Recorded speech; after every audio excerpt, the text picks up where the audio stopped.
I think with you and Kristin, obviously there's always going to be that draw there where people are holding on to that and they're like, oh, we want to watch them interact. And listen, I don't know exactly what happened. You just see headlines and you're like, oh, it's been revealed that they shared a kiss before the podcast and whatever it is.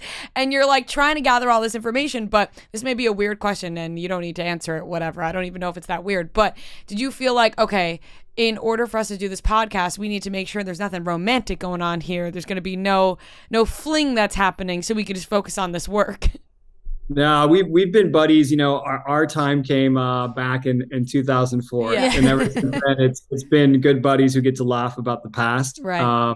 So yeah, no, it was nothing like that at all. Yeah, and it's been a really good working relationship together. So yeah, it's all good. Yeah, the fans really hold on to it. Right. I know. Well, and then you're like, guys, because then as a rational fan, you're like, that was so long ago. Like they were in high school, guys. Like they're not the same people. Like you grow up and you grow out of these things, and then you could be friends with somebody you dated in high school. It's very normal. Yeah, Kristin did a Q&A recently that I think somebody had asked her that too. It was like, you guys have such great chemistry. She's like, yeah, we've known each other. That's what happens when you know each other for 20 years. Like you have good chemistry.